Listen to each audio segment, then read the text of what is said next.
Bayangkan, sudah puluhan tahun kita sholat setiap hari, tapi pernahkah kita bertanya dalam hati, apakah bacaan sholat yang saya ucapkan selama ini sudah benar?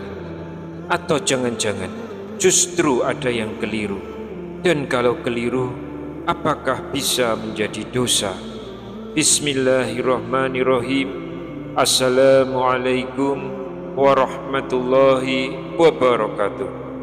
Syukur alhamdulillah kita masih dipertemukan kembali di channel ini.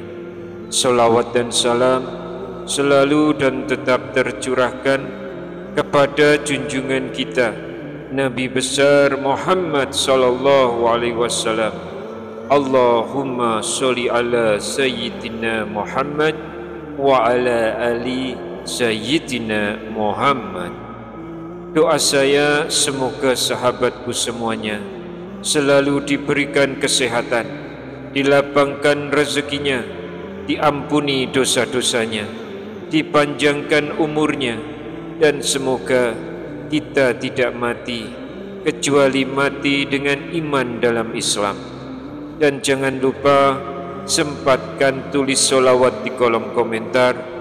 Insya Allah itu akan menjadi bukti cinta kita kepada Rasulullah Muhammad sallallahu alaihi wasallam. Semoga dengan itu kita semua mendapatkan syafaat beliau di akhirat kelak. Amin ya rabbal alamin. Sahabat Oborpedia yang dirahmati Allah, banyak di antara kita yang lahir bukan dari bangsa Arab. Bahasa Arab bukan bahasa ibu kita. Tapi mengapa dalam sholat bacaan yang wajib justru semuanya dalam bahasa Arab? Sebagian orang bahkan sempat berpikir, kalau Allah Maha mengetahui semua bahasa, kenapa saya tidak boleh berdoa dan membaca bacaan sholat dengan bahasa Indonesia saja? Pertanyaan ini wajar, tapi penting sekali untuk kita cari jawabannya. Oleh karena itu, sebelum kita masuk lebih dalam, saya mohon sahabat semua tekan tombol like, subscribe, dan tuliskan doa atau hajat sahabat semua di kolom komentar.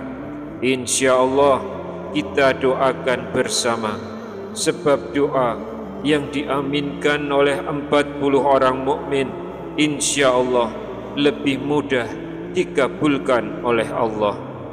Sahabat yang beriman, sekarang mari kita kaji bersama, apakah benar membaca bacaan sholat dengan bahasa selain Arab itu diperbolehkan, ataukah justru bisa menjadi dosa?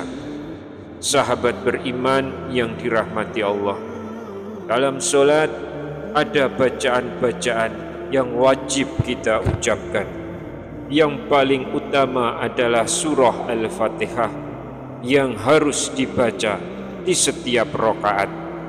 Rasulullah sallallahu alaihi wasallam bersabda, la sholata liman lam yaqra' bihi fatihatil kitab.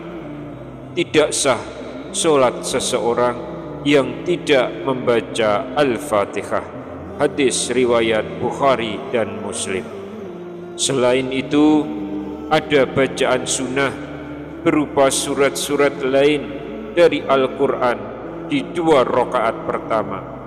Lalu bagaimana dengan doa-doa pribadi? Bolehkah kita menambahkan doa duniawi dalam sholat? Syekh Ali Jum'ah menjelaskan, orang yang sholat boleh berzikir dan berdoa asalkan tidak bertentangan dengan Al-Quran dan hadis.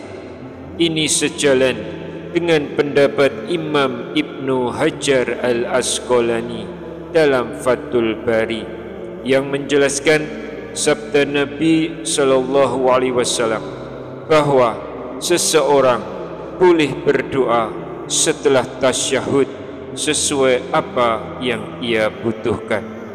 Jadi, doa-doa untuk kelancaran rezeki, jodoh, keturunan, itu semua diperbolehkan. Bahkan Imam Malik berkata, tidak masalah berdoa dalam sholat, baik doa ukhrawi maupun duniawi. Namun, bagaimana kalau ada yang mencoba membaca Al-Fatihah atau surat lain dengan bahasa Indonesia? Maka para ulama sepakat tidak boleh. Rasulullah sallallahu alaihi wasallam bersabda, "Shollu kama ra'aitumuni usolli." Salatlah kalian sebagaimana kalian melihat aku salat. Hadis riwayat Bukhari. Inilah prinsip yang harus kita pegang. Bacaan salat harus dengan bahasa Arab, sebagaimana dicontohkan Nabi Muhammad sallallahu alaihi wasallam. Bagaimana kalau tidak hafal? Maka solusinya ada.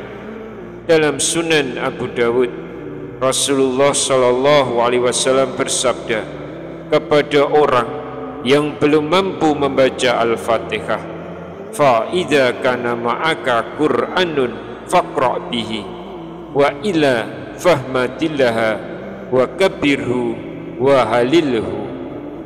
Yang artinya, jika engkau tidak mampu membaca Al-Fatihah, maka bacalah tahmid Alhamdulillah, takbir Allahu Akbar, dan tahlil La ilaha illallah.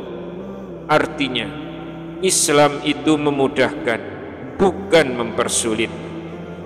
Coba renungkan, berapa lama kita sudah sholat? Puluhan tahun mungkin. Tapi pernahkah kita memperhatikan urutan surat yang kita baca? Rasulullah sallallahu alaihi wasallam jarang membaca surat pendek, kecuali ketika safar. Beliau lebih sering membaca surat-surat panjang. Bahkan dalam sholat zuhur, pernah ada sahabat yang sempat ke pasar lalu kembali, dan Nabi masih dalam rakaat pertama. Apakah kita sudah meneladani beliau, ataukah kita masih sekedar asal sholat agar cepat selesai? Bayangkan jika selama ini kita salah membaca atau bahkan meremehkan bacaan sholat, bagaimana ibadah kita di hadapan Allah? Sahabat Overpedia yang dirahmati Allah, sholat adalah tiang agama. Tidak ada tawar-menawar dalam bacaan sholat. Ia harus sesuai dengan tuntunan Nabi Muhammad sallallahu alaihi wasallam. Tidak boleh ditambah atau dikurangi. Semoga Allah memberi kita kekuatan untuk menjaga sholat kita agar sesuai dengan syariat. Sebelum kita tutup kajian ini, mari kita berdoa bersama. Ya Allah, perbaiki sholat kami. Ya Allah, ampunilah kelalaian kami dalam beribadah. Ya Allah, jadikanlah sholat kami sebagai cahaya, penolong dan penyelamat kami di hari kiamat. Amin ya rabbal alamin. Sahabat, jangan lupa tinggalkan komentar berupa sholawat dan doa terbaikmu, dan like, share, dan subscribe agar semakin banyak yang mendapatkan manfaat dari kajian ini. Wallahu a'lam bishawab. Wassalamualaikum warahmatullahi wabarakatuh.